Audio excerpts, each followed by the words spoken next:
Hello, this is Dr. Grande. Today I will offer an update on the case of Belle Gibson. She was the inspiration for the 2025 Netflix drama series titled Apple Cider Vinegar. First, I'll look at the background, including the timeline of the incident, then offer my analysis. Annabelle Natalie Gibson was born on October 8, 1991, in Tasmania, Australia. She went by the name Belle. She lived with her mother, Natalie, and her older brother, Nick. Belle's father was not in the picture. Her mother, who died in 2017, described her father as a sperm donor. When Belle was young, her family moved to Queensland and lived in a few different places. When she was 11, Belle's family moved into a public housing unit in Wynnum, which is a suburb of Brisbane. At the age of 12, Belle moved out of the family home and lived with other people, including a family friend. She attended high school, but dropped out in 2008. After working for a catering supply company, Belle moved to Perth, which is in Western Australia. She found work in a call center for a private health insurance company. In 2009, Belle moved to Melbourne, which is in Victoria. She had a son named Oliver.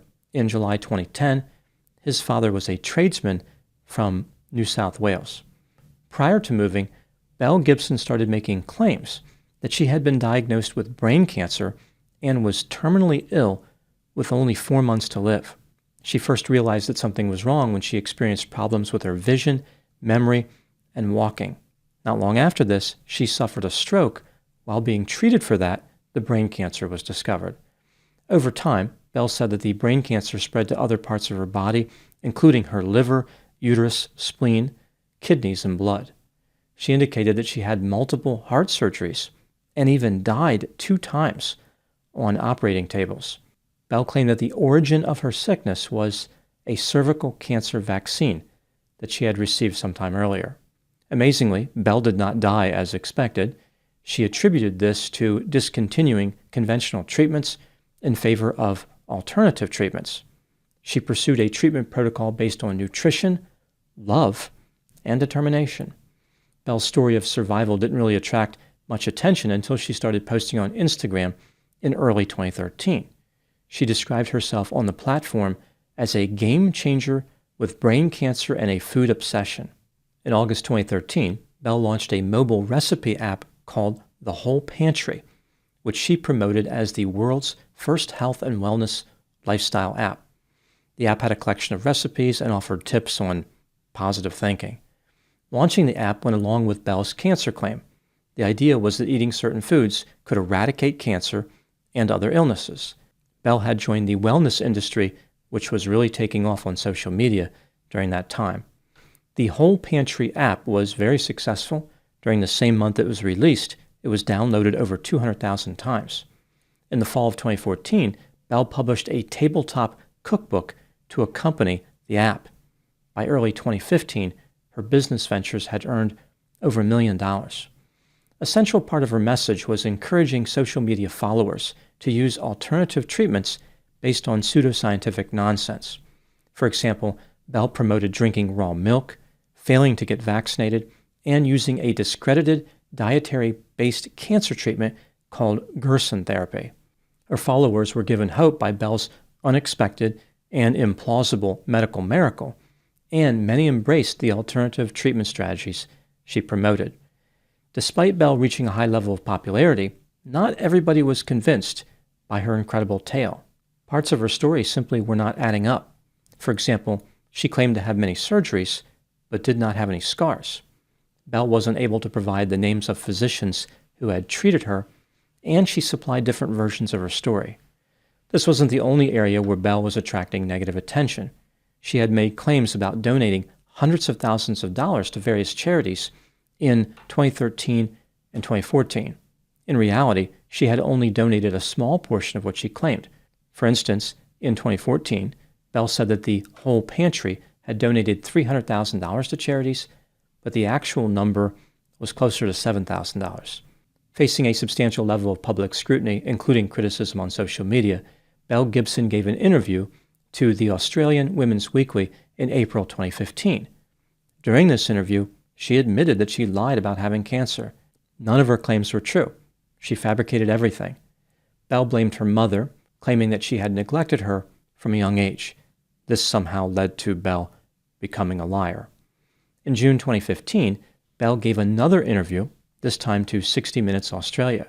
She claimed that a man identifying himself as an immunologist came to her residence and evaluated her by measuring frequencies with a machine. This man diagnosed her with brain cancer and treated her. As a result, Belle truly believed that she had brain cancer.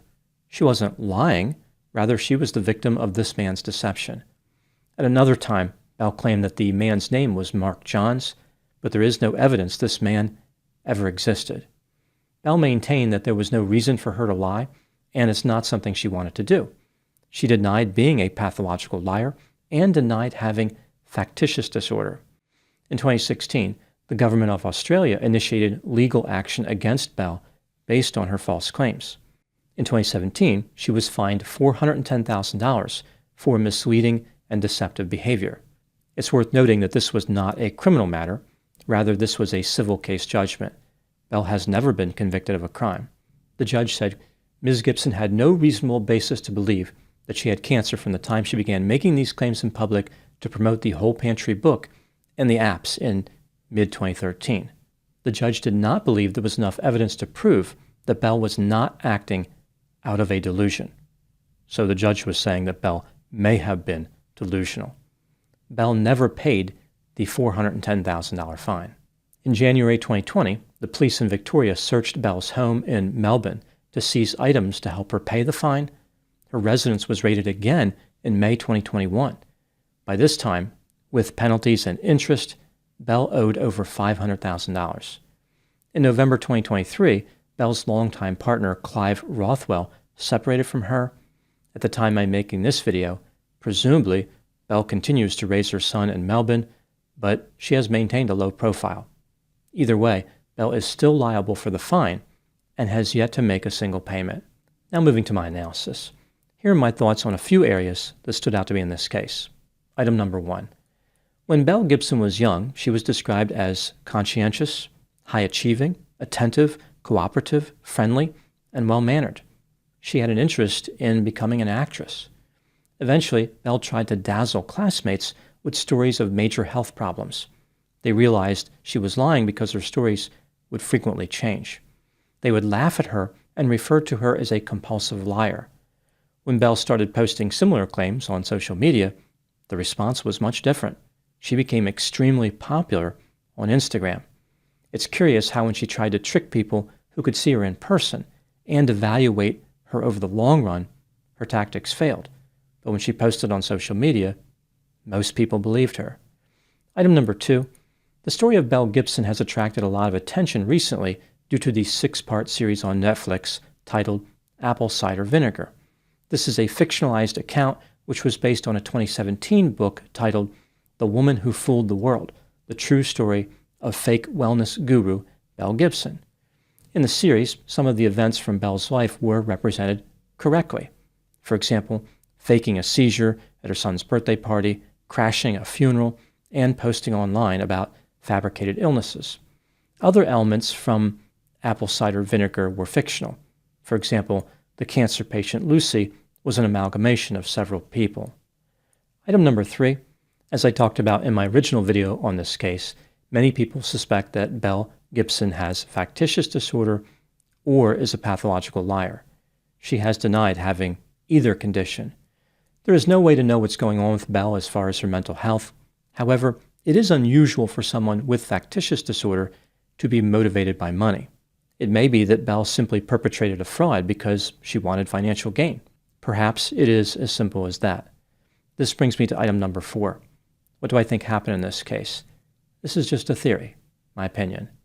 Belle Gibson was self-centered, industrious, cold, callous, manipulative, deceptive, remorseless, possessed superficial charm, had a sense of entitlement, and was exceedingly creepy. Her childhood was not as challenging as she indicated, but she did face some difficulties growing up. It does not appear as though she was properly supervised for at least some of the time. For this reason, there was a part of Belle that craved acceptance and admiration. When Belle lived in Perth, she worked in a call center for a health insurance company. Day after day, she listened to people describe their illnesses and injuries with a high level of detail. Belle appreciated how others felt sympathy for these people and realized she could attract the same sympathy for herself without actually having any medical problems. All she had to do was lie about it. Later, it appears as though Belle was inspired by an Australian wellness blogger who gained fame after being diagnosed with a rare and incurable cancer. Unfortunately, the blogger promoted pseudoscientific treatments prior to her death.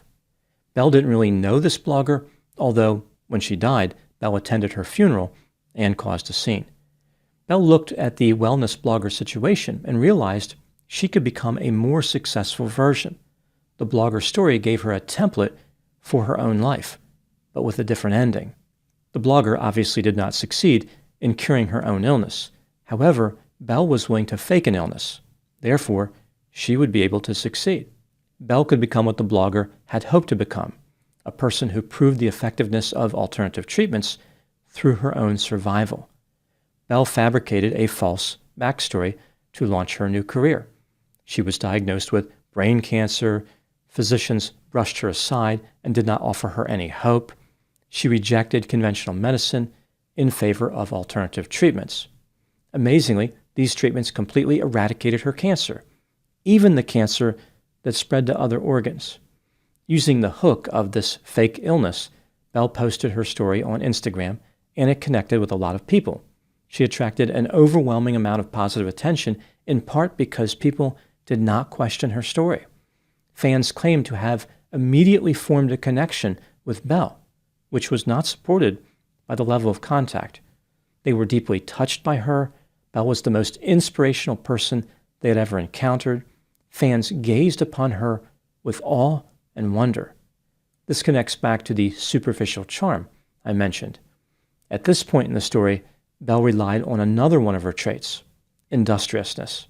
She decided to capitalize on her social media popularity by hiring programmers to develop a recipe app. It's possible that Belle used her fake illness to negotiate a low price from the programmers, because it's unclear how she could have afforded the development based on her financial situation at the time. Developing an app like this at the time she did would normally have cost around $50,000.